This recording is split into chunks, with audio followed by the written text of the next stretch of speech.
accountability. Exhaustion that people are feeling dealing with reparations, systemic racism, institutionalized racism, white supremacy, white privilege, all of the jargon that you tend to expect from. Then you're winning. You don't need them to perpetuate a cycle. The women can do it for the black woman, and then before the black man, they'll make the black, after they didn't. Black women look at black men to this day. You don't have no respect for them. Look at them as if they're not worth anything. And so women have eaten that up and they've swallowed it whole, and they really just want to believe that those men that you chose to make babies with or chose to have relationships with. But that's who the entire, you know what I mean, just thrown in with the others. And so, and black women have just taken that, and now they're saying, and now they're the ones who are saying, no, fuck. Welcome to the Daily Read, and I am your host, Marcus Gentry. Today we're going to talk about black fatigue. There's a new viral set of videos going out over the internet. I guess the Koons, the black Koons, have gotten the memo that they need to be talking about this because of our racist president that's in the White House. You got to understand what's being done. There's a lot of policies being passed that's going to deeply affect minorities. So they've sent out their black bomb throwers, black antagonists that blend in with us. These are the ones that consider themselves blacks, and they consider everybody else the niggers. They separated themselves from us. These are what you call the gatekeepers. They're doing this for a reason, because they are tired of minorities speaking up about racial biases that has been going on in this country since its founding. It's about to get worse. Not on the level of slavery, but it's about to go back to the levels of the 50s and 60s. So they're trying to jump ahead of the talk about institutional racism and put a stop to it, because a lot of things is finna happen in our government that's gonna be institutional racism. The taking of welfare, the taking of Section 8, it's gonna deeply affect a lot of whites, but it's gonna really, really affect a lot of blacks. You see, I don't agree with long-term Section 8. I don't agree with long-term food stamps, but you're supposed to wean people off of it by taking a little bit at a time. And what I mean by that is, when you have a rent, when you renting some property, like a house, and you be in it 5 years, the first year, the house might have been $1,200 a month to rent. By the time your 5th year comes around, your rent might be $1,400. The same way they weaned you into paying $1,400 from $1,200, that's the same way you gotta wean these people off of food stamps. But that's not what's finna happen. They're finna hack and slash a lot of things that a lot of black women need. The reason why I said black women is because they've already trained our society to place black women ahead of black men. So when you got black women raising our children and they gotten rid of the man, now these black women need these products. They need these things from the government to supplement the men. It's a good thing, but it's going to be a devastating thing for at least one generation. Understand what I'm saying? The weaning off of food stamps should be gradually. But the way they finna hack it and slash it, it's going to be devastating to a group of people in this country for at least 10 to 20 years. I want to get into the show and talk about these people, the ones who consider themselves black and everybody else are the niggers. This is really important, people. I do this show for my generations that come on after me. I want them to know what we got and what we've been through in our generation. It's almost like a diary, but it's not a diary that you hide in your drawer. It's one of those diaries that's out there on the net for any young man or woman can read it if they run across it. Because once it's up there forever. You know, whether I make a dime off of this or not, I make money. I don't care about that. So I want my nephews and my nieces and my grandkids, I want them to understand the dramatic things that we went through during our time. So let's get into the show. The business, The Daily Marcus Gentry. Hello my dears, welcome back to another video. Have you heard of the term black fatigue? So this is a conversation that's happening right now on TikTok. So previously the term black fatigue was coined by the writer Mary Winters, and within the book she defines black fatigue as the feeling of exhaustion that black Americans feel over having to experience racism constantly within American society. But it seems that people have taken that word and redefined it to be a way of describing the behaviors that people are so exhausted with witnessing or experiencing when it comes to certain black people. This is the first time I'm hearing this phrase on TikTok, but I could use context clues and understand what it is. So, funny story, I'm scrolling on TikTok, you know. I want to stop that right there and go back to what the last girl said. Mary Winters coined the term black fatigue, okay? And they've basically hijacked the word. They've basically hijacked the word to have a negative about how people feel about ratchet culture. I'm going to prove to you today that everything goes back to the black woman.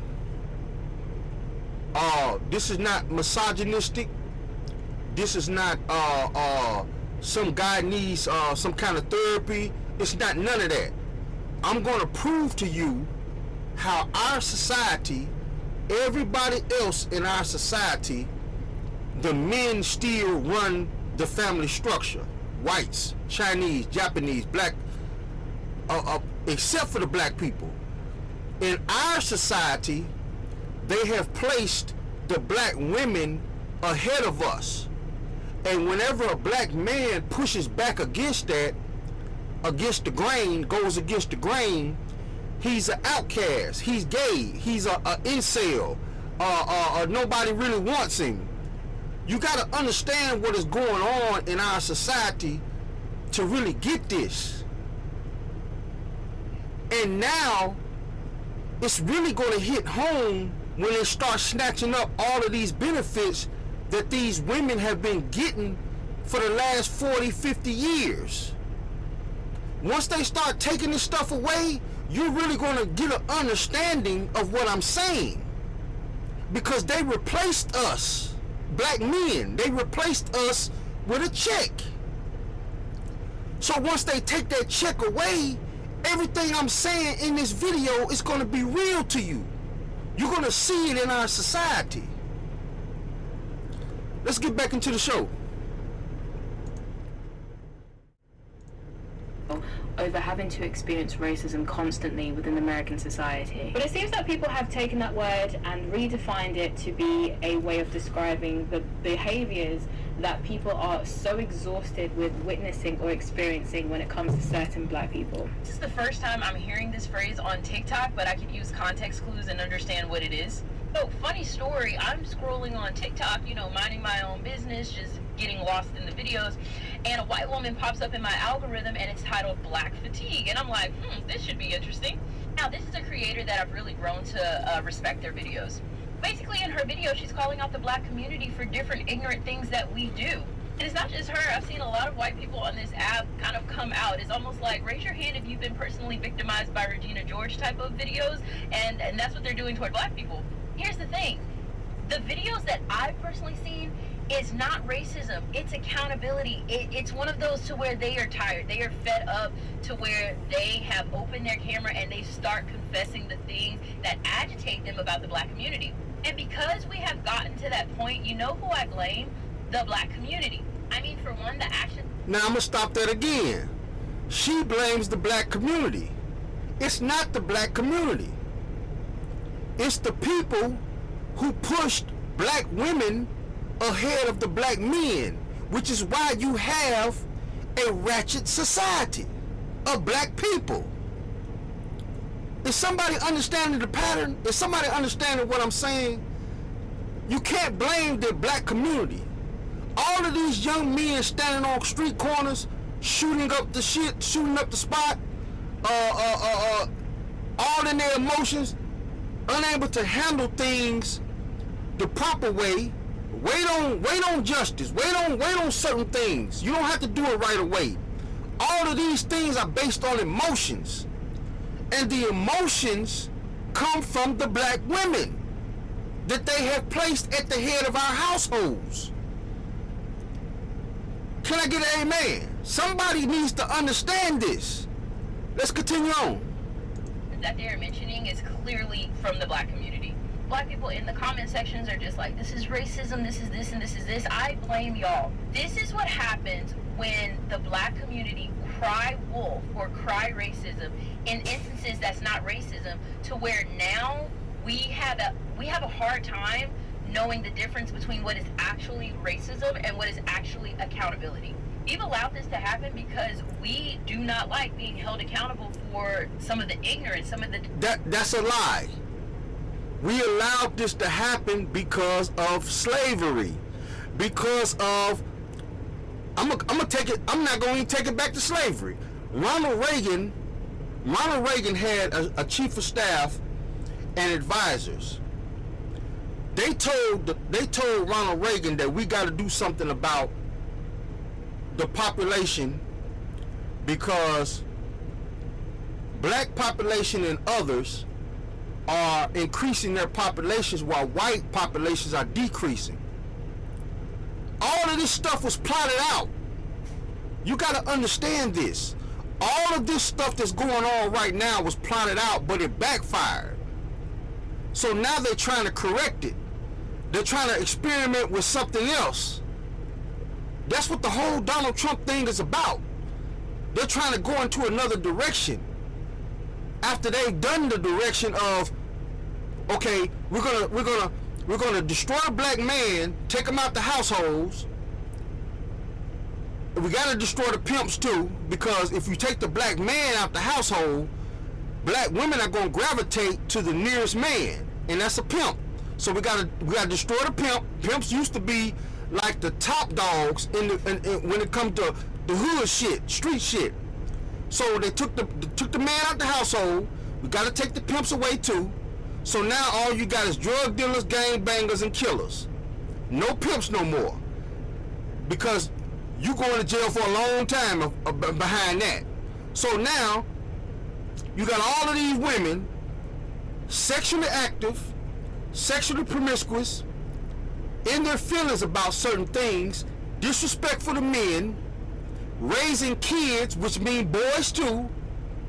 The boys turn out to be disrespectful, arrogant, violent.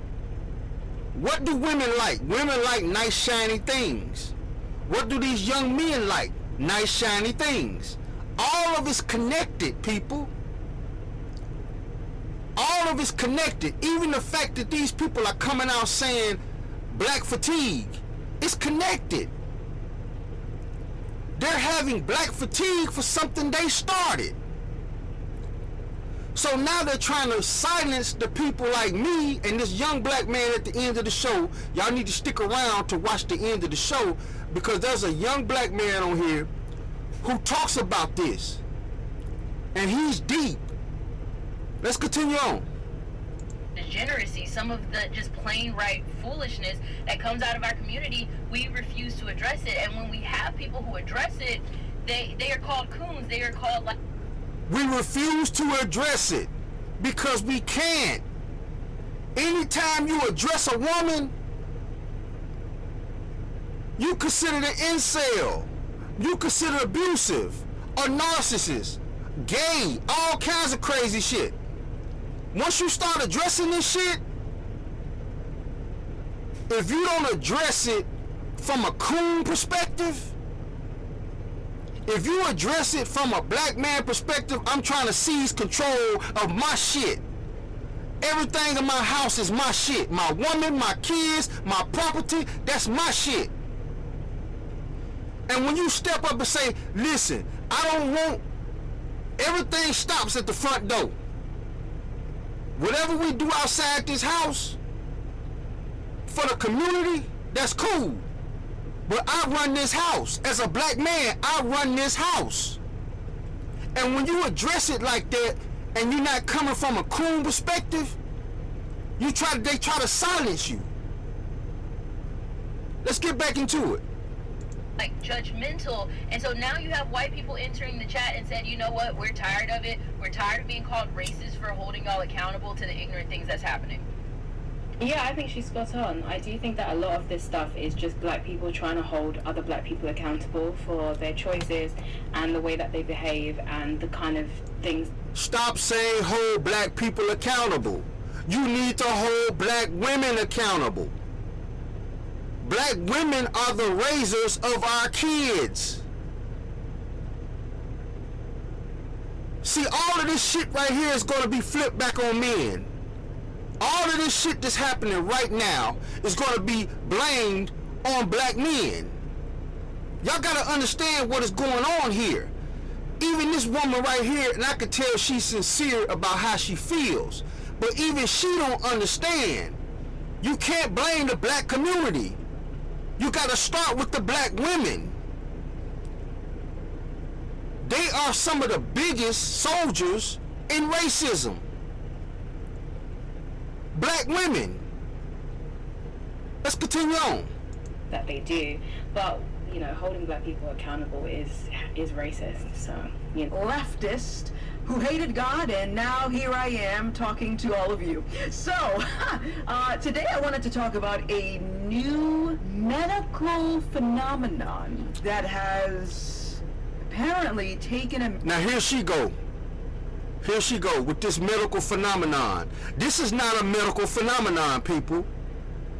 This is treachery on a high level that's been going on in this country for almost 300 years. This is not a medical nothing. Let's continue on. America by storm, and I'm a little concerned, okay, because I'm not sure. I think there's a vaccine for it. I'm not sure, maybe, perhaps, but there's an epidemic that's going around right now, and I wanted to talk about it and maybe give you guys my perspective on this phenomenon. And you may have heard of it. It's called black fatigue. When I first heard this term, I laughed. It is so obvious that people are trying to describe something that they can't actually put into words, and so they go with black fatigue. And yeah, I just wanted to talk about it and give you my 2 cents, because I think this term is an oversimplification, but I'm getting too far ahead of myself. Let me just elaborate on what this is to begin with. Okay, so black fatigue is the exhaustion that people are feeling dealing with certain types of black folks. And so the exhaustion, I think, is stemming from the last couple of years with all of the super woke black leftist rhetoric that we've been hearing, everything from we want. What she's talking about when she's saying super woke, she's talking about black men who are coming out, speaking out. They don't want that. They don't want that. So they send the white establishment, I'm not going to say white people. The government was set up for white people, not black people. You got to understand this. They gave us equal rights 200 years after slavery. It was never set up for us. So now that conscious black men woke, what's the opposite of woke? Sleep. So now black men who are woke who have woken up and seen the pattern, and they've seen the righteousness in these women, and they've seen how these women are becoming soldiers for bigotry against black men and destroying the whole family structure. Everything is destroyed. But now it's affecting white communities because blacks are living in white communities now. Remember what I said. The Constitution was never meant for us. It was meant for them. We were considered slaves and cattle in the Constitution. So now they had to find a way to keep us, even though they gave us equal rights, they had to find a way to keep us suppressed. Okay, we're going to buck break the men, and we're going to place the women at the head of the household because we can easily manipulate them. A few advertisements here, a few girl, you doing good here, give them a little money here, and we can destroy everything. And then you got a few black men who ride with this shit. You got a few black men out here, you know, the almost white type, the Oreo cookies, you know, black on the outside, white on the inside. You got a few black men who ride with this shit. So if you don't ride with this, you an outcast. This is really who they're talking about when they say black fatigue. They're tired of us. They're not tired of the Pookies and Ray Rays. They're not tired of the guys standing on the street corner with their pants sagging. They're not tired of them. Because they know what they can do with those guys. They can kill them. They can lock them up.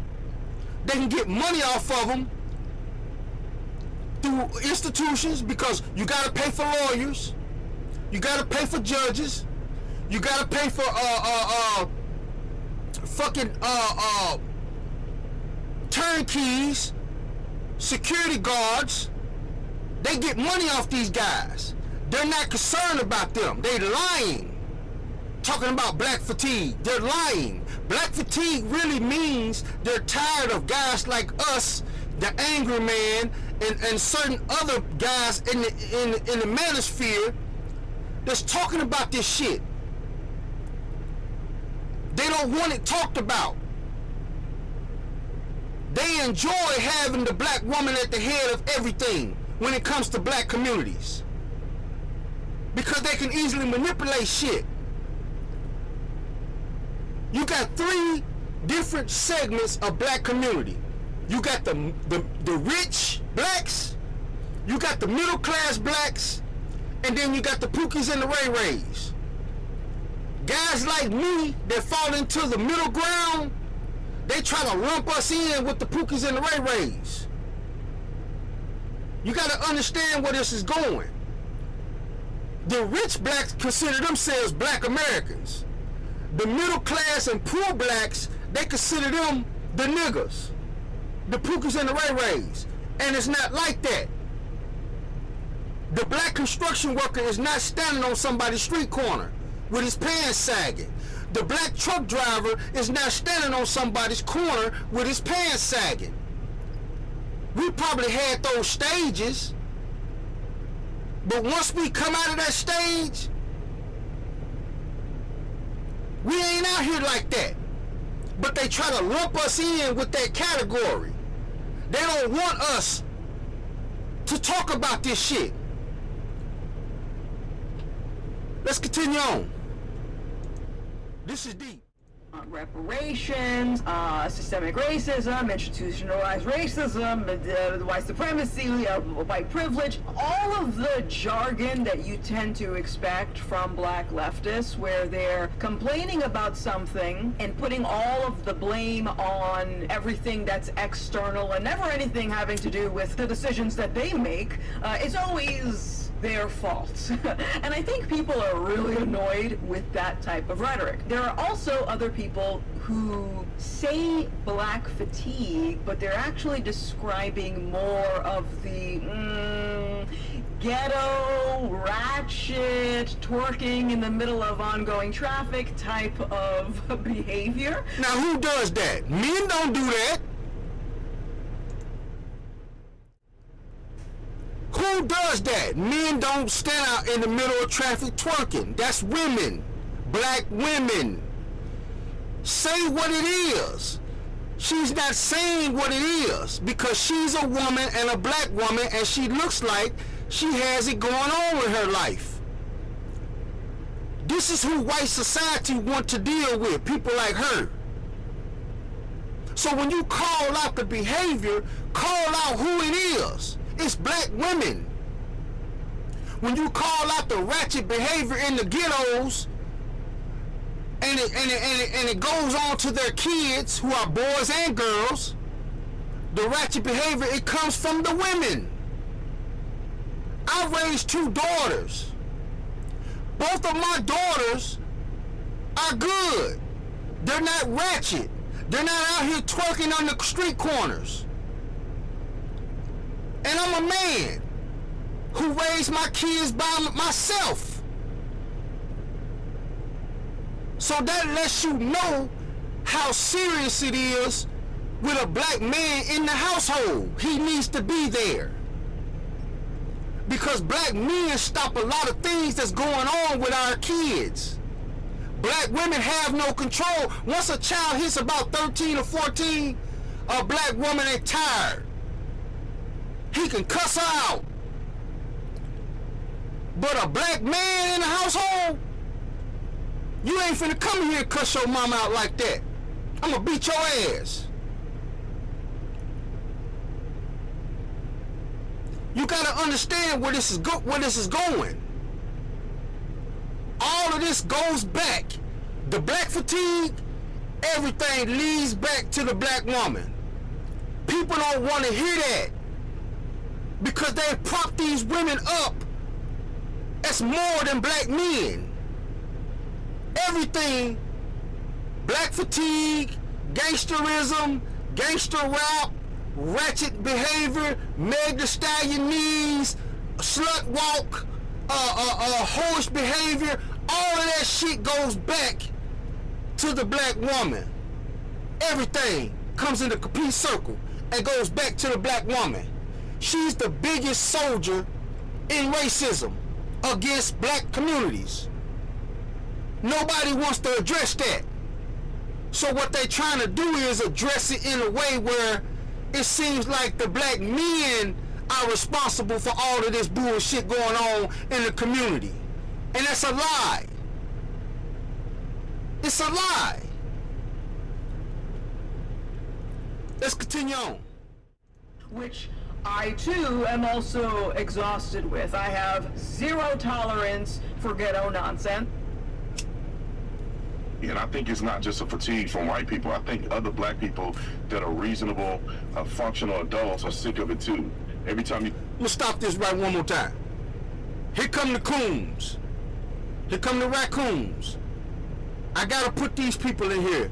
These are the police officers, the federal agents, the guys in the government, the guys who marry white women, who wear khakis and polo shirts. These are the blacks who have already conformed to white society. These are upper class blacks who look at everybody else as niggas. They look at the poor blacks as niggas, and they look at the middle class black as niggas. It's guys like this guy right here. When you hear how he's speaking about black people, you're gonna really get the understanding. Remember what I said, everything goes back to black women. But you got black men out here who stand beside them because they got it good. They don't give a fuck about nobody else. So you got these white establishment people sending these coons out here talking about there is no such thing as systemic racism. That's a lie. I was in a jail cell when 2 men came into the jail cell. One was black and one was white. describe to you guys what I saw and what happened. I'm gonna make this quick.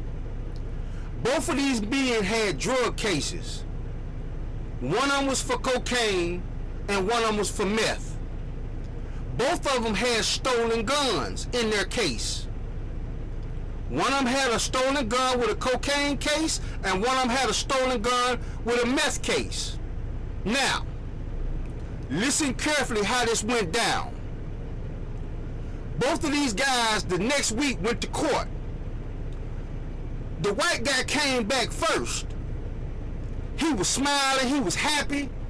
He said, man, they finna let me up out of here. This is what the prosecution did to him. This is systemic racism, people. Understand it. Listen to it very carefully.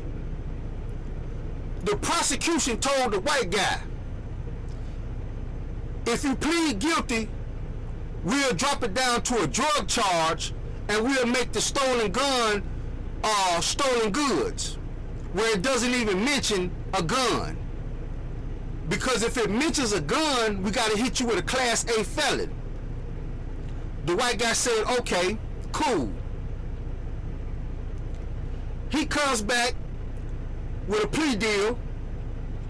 He pleaded out for the drugs, and the gun case is not a gun case because they didn't log it down as a gun case. They logged it down as stolen goods under $500. Listen carefully, people. The black guy comes back. He's mad. He's upset. He crying. He gets on the phone to call his family. I asked him what happened. Because, mind you, these two cases are the same. I said, man, what happened? He said, bruh, they trying to give me 15 years. The white guy just walked out of here with 2 years suspended sentence. And he got to go to drug rehab. The black guy, they tried to give him 15 years.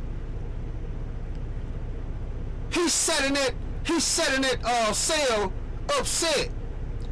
I said, what the prosecution say?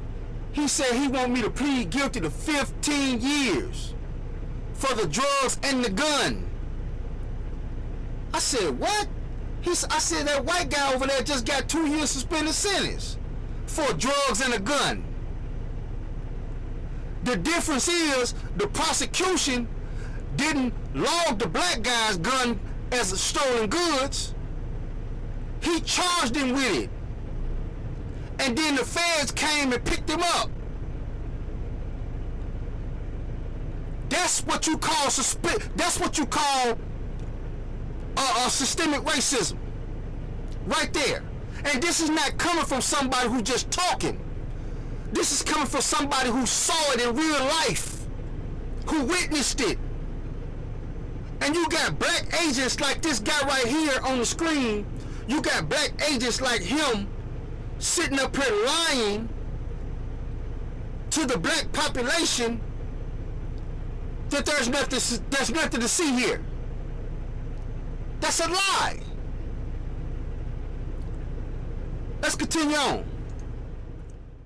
You turn around, they're blaming race on things that obviously have nothing to do with race. Angel Reese and Caitlin Clark is not a race thing. Caitlin Clark is a baller. Angel Reese is nowhere near as good as Caitlin Clark. Now I'm agree with him on this. That whole Angel Reese thing, that has been blown out of proportion. That is not a racism issue. Angel Reese is a woman. It goes back to the women. She's ratchet as hell. I agree with him on that, and I will agree with him on some things I agree with. But the overall thing he's trying to say about there is no systemic racism, that's a lie. Her attitude is poor, right? You look on her social media, she dressing like she a stripper. I mean, she has no decorum. She's not a professional. She's not mature. She has this ghetto mentality and attitude that is not receptive in the WNBA when it comes to ratings and how they're going to grow and be successful, all of those things. And we've seen the fallout with that Shiloh lady who said the N-word to a kid, which I think she's a complete idiot for doing it. But I think what it does is it speaks to the issues of people being sick of the hypocrisy. You know, you have Carmelo Anthony stabbing a white kid in the chest and getting $500,000, and people are in the comments on the GoFundMe saying that's what he get. They've been doing this to us for years. So when you do this for a prolonged period of time, people get sick of it. And I think black people are sick of it too. It goes back to what Chris Rock said. You have your N-words, and then you have your black people. And across the... You see this shit? This is what I mean right here when I say these coons have been given the memo.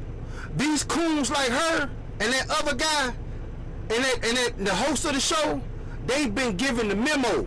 The Candace Owens of the world. They've been told we got a bigot president who really ain't into black people or people of color. So he's finna shut down a lot of these freebies. We gotta stop these black men or black people in general from talking about systemic racism because we finna see it. Once Donald Trump, matter of fact, it ain't no secret, I don't like Donald Trump at all. Period. I'm glad he's doing what he's doing because now we are finally, in the next 10 years, we are finally going to see who's really responsible for all of this so-called black fatigue. Remember what I said, it all goes back to the women. Who are the beneficiaries of everything that Donald Trump is finna chop off? Black women. Black men ain't going out here getting no damn food stamps. Black men ain't going out here getting no Section 8. Black men ain't going in court after horn for 20 years telling the court system I was abused and he made me do it. Stop lying. It's a lie. And we finna see it in the next 10 years with the shit that Donald Trump is doing. We're gonna see exactly who is responsible for all the bullshit that's going on in our black communities. We're gonna see the gatekeepers can't keep that quiet. This is why they're trying to jump ahead and stop people from talking about it by saying if you talk about it, you're just man, you just talking about that systemic racism, man. Yeah, you don't know what you're talking about. They're trying to jump ahead of it to silence guys who speak out on it. Let's get back into it. Or I think most of us, as Brandon said, anybody with sense, we're tired of the N-words. All right, let me ask this question. Let's deal with the elephant in the room, the question that white people watching this are probably having. Brandon, I'll start with you. Are there more N-words than regular black people? Are we outnumbered? Well, man, you put me on the spot. Can you believe this? Let's look at these smiling faces after saying that. Look at these people. This is crazy. Some people ain't gonna like what I have to say. That's what this show does. I'd say, unfortunately, I think that there's a slight majority that's N-words. I think that it's a dwindling population. And the reason I say this because you can look at voting and it can be somewhat of a determinant. It's not even just voting, man. It's the culture. Look, everybody's race has ghetto trash in it. I say this all the time. But for example, let's say the whites. Whites don't celebrate ghetto white trash culture like trailer park trash, white trash, right? That's not celebrated. It's not pushed in the media. Those aren't at the forefront of movies, music, whatever it is, entertainment. They don't penetrate white culture and are white kids, you could say, or a ton of white kids or every other kid isn't watching that, like celebrating it, thinking it's cool, it's hip.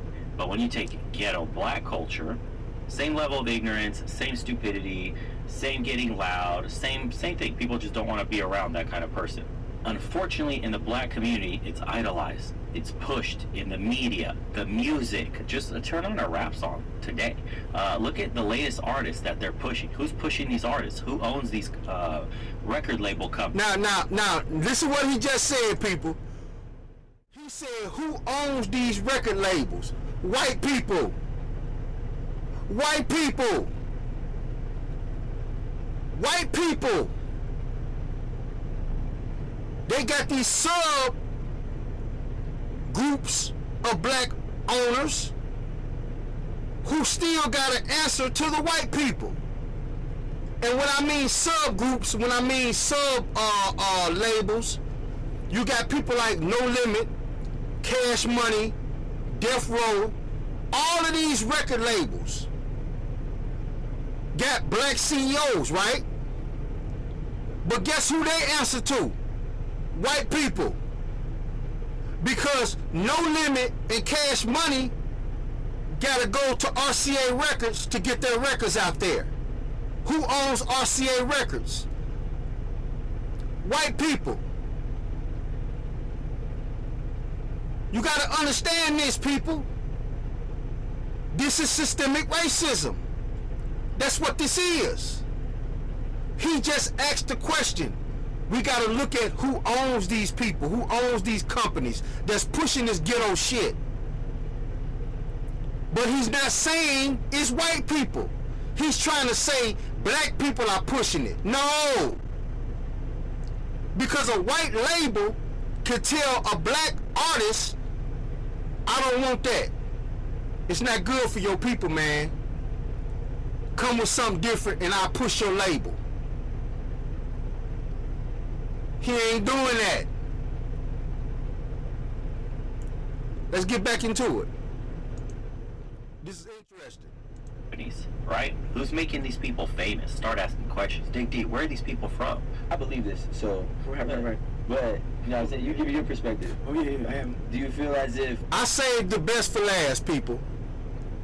I saved the best for last because these are the type of men that they're trying to get ahead of. They're trying to silence. These men right here that's finna talk about how it goes back to the women. And I want you to look at this woman sitting right here in white. She's arrogant. She's disrespectful. And somebody must have told her at the beginning of the show that it's going to be some things she don't like. She wants to jump in and put her sassy mouth in so bad. And you can tell. She's not receiving the information properly. Just sit back and watch her reactions when this black man lets her know what exactly is going on in our communities. Listen carefully. This is very important. The men, all men, I'm not going to get to black and white, but let's talk now. Let's talk black men. I don't, for me, like, even with my chore, what I'm doing, right, like, by this time next year, I'm giving up reparations. I'm doing a lot in my community, right, and for black people. I don't care, but I'm talking about black people. My whole message point is for us. Now, when you talk about slavery, right, we talk about systemic racism, we talk about the Willie Lynch letter, right, we talk about, the black man is God, right, we talk about, the greatest soldier in a white man's army being the black woman, and the black woman being the pawn. And then they figured out early on through slavery that because they were us, right? But they figured out if we get the black woman, or we get the whole joint. Oh, and let me just say something right there. He is not telling a lie there. And a lot of people, we speak on it now. If you can get the black women to go against the black men, then you're winning. You don't need them to perpetuate a cycle. Women can do it for them. So they don't really need anybody else to do it. You recruit the black women and make them hate their black men and go against them. It's entrenched. And that's what we see. We see so many women have a disdain toward black men because they don't speak about them in a positive way. It's everything negative. So, and then they move a certain way and they act accordingly when it comes to black men. You don't need white supremacy if you use the black women to do the job for them. But let's continue. Okay. So, you know why? Go ahead. I want you to explain why, because I think if you need. But I get to that, but I want to finish the messaging point, right? I like to keep it cohesive for myself. I might forget a lot of information here. So, what they did was they made the black woman hyper masculine, right? And they made you and me as we're studs. We're gonna be in the field. We're handy, right? And I think, and I'm trying to kind of connect it all because he made a valid point, right? The government empowered black women to strategically move the position of power from the black man, move the power from the black, right? So now the black woman in that instance becomes drunk off this power, and then she has a disdain for the black man, and then it becomes perpetuated over generations. And that's why you got this so-called fatigue. Because look at her face. Look at her emotions. All of this shit gets transferred to the kids. Who are the YNs out here on the streets that black people say they're so tired of? The kids, the youngsters, the young niggas, the YNs. Who raised the YNs? Women like her. She raised the YNs. Everything goes back to the black woman. They placed her in power for a reason. So with slavery, what they did was they take us, they call it buck breaking. They bang us, cut our balls off in front of the black woman, and then before the black man, they'll make the black, after they did him dusty, they'll chain him up, right? Look, they'll chain him up, right? They'll chain him up, beat him within an inch of his life, and then unchain him, and then do that to the woman. And then the woman is looking at the man like, come save me, but mentally he doesn't have no fight in him. It ain't just that he doesn't have fight in him. He sees that you as a black woman is detrimental to my sanity, you're detrimental to my health, and you can cost me my life and my career. So I don't want to deal with you. You got to understand what's happening. I don't want to deal with you now. So she got to deal with herself and her power by herself and raise her kids by herself, which she can't do. Because we've already seen 40 years of black females raising them kids by themselves. And now they got this so-called black fatigue. So now she doesn't even have no respect for you. Oh, child, baby. Listen, he's actually speaking some real truth here. And it's sort of how black women look at black men to this day. You don't have no respect for them. Look at them as if they're not worth anything. A lot of these women have so much praise and admiration for any other race of men except their own. And so it makes sense. It kind of goes all the way back to slavery, what he's talking about, of how and why the women have this negative appeal towards their own men, and it makes sense. It's not something that just happened overnight. This is something that's been set up. Let's continue. Fast forward to this generation, black women don't respect black men at all. And when you understand that, and it's a lot, so I'm trying to make it like simple, right? Because a lot of people, they respond emotionally and not intellectually, and there's no empathy for black men, there's no sympathy for black men, you don't even love black men.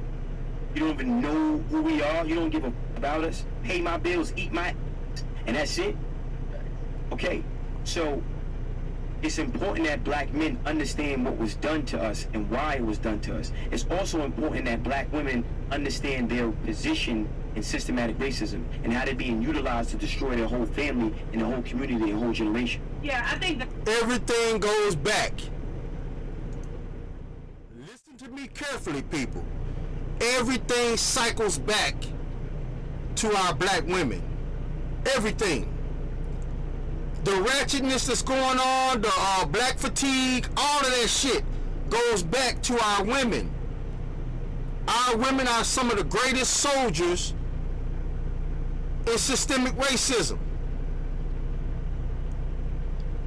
You got to understand the pattern that's going on with this stuff. Thus, our society as a black community have wretchedness? Yes. But who's perpetuating this? Who's pushing this? Let's continue on. That's very important as well, because that is exactly what's happening. And I don't think that a lot of black women realize how they're being used in that way. They don't realize it. They just think that, oh, black men are just dusty, they're lazy, they don't want to do this. That narrative of black men being lazy and just don't want to work has been perpetuated for years. And I'm not saying that there aren't any black men who aren't deadbeats and who just don't take it against. Yeah, there are a lot of them out there, but that's not every black man. But that's the narrative that's been pushed out there regardless. You know, they didn't say some. They made it seem like this is what black men do. And so women have eaten that up and they've swallowed it whole, and they really just want to believe that, and they align themselves with men, certain types of men, what we would call poogies and ray-rays, who really didn't have much going on with themselves, because that's the type of men that they were attracted to. And they just... That's the type of men that they raised. They're dating son husbands. They raise these men. It's either they go for the pookies or ray-rays, or they go for top value men who use them up and spit them out. Believe that that's the narrative for all men, when it's just those men that you chose to make babies with or chose to have relationships with. But that's not the other group of men who are productive, taking care of their kids, who are married, who are doing well with their families. Those men are being thrown into the entire, you know what I mean, just thrown in with the others. And so, but there was never a narrative of, oh, this is black men, this is just what they do. And black women have just taken that, and now they're saying it. Now they're the ones who are saying black men ain't this, and they're just dusties, and they're all just this, and they're all just they're bad. And now they're just pushing it, and they're pushing it hard. And at the same time, they're not looking at how this is going to negatively affect them if they believe it. And then they start to live accordingly and thinking that, oh, we have to separate ourselves from black men, and we got to be by ourselves. That's not gonna benefit you in the long run. It's gonna keep us, you know, black men and black women separated. It's gonna cause more harm to the black woman, because women don't realize how vulnerable they are, and how even more vulnerable they will be if they don't have black men on their side. Let's continue. Now, a black man's role is to be the protector, provider, maintainer, sustainer, and leader. I'm a man, protector, provider, maintainer, sustainer. You have your opinion, I have mine. Right. I'm just giving it. Right, I got you. You have what you want to put in, right? And so I'm saying protector, provider, maintainer, sustainer, right? Protector, provider, maintainer, sustainer. A woman's role is wisdom and balance. Okay? Now, the black man gets his provision. He gets his provision, right, from God. And what happens is, there's a vibration. It's a lot, so I'm trying to make it simple, right? So, how you think creates how you feel. How you feel becomes an emotion. That emotion becomes a vibration. That vibration becomes a magnet that attracts things to you. So when you're around an alpha... He was speaking right to her, because she seemed to get a little agitated by what he's saying, as if she don't agree with it, but she seems like she got a problem with what he's saying, and he's speaking right to her. You know, a lot of times women when they don't like something, it shows in the way they move, their emotions, how they act, how they they face start frowning, looking around like, you know, like they don't agree with what you're saying. Yeah, he was definitely speaking to her, but let's continue. That energy, that frequency, right? It can throw some off, because you're conditioned not to even be around that. And then you become sensitized, not desensitized. You're very sensitive to that energy, and then now you don't know how to read that energy. You think he's narcissistic. You think, no, he's where he needs to be to take his place. Oh, child.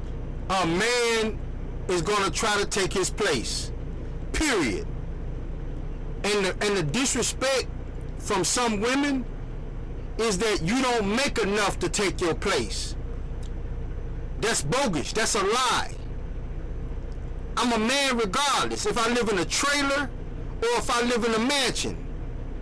And that's what he's saying. I'm a man regardless. And if you don't have respect for me because the government has propped you up to make you think like your degrees and the money that you make is better than me, now you done created a society that's destroying itself. And this is where the black fatigue comes from.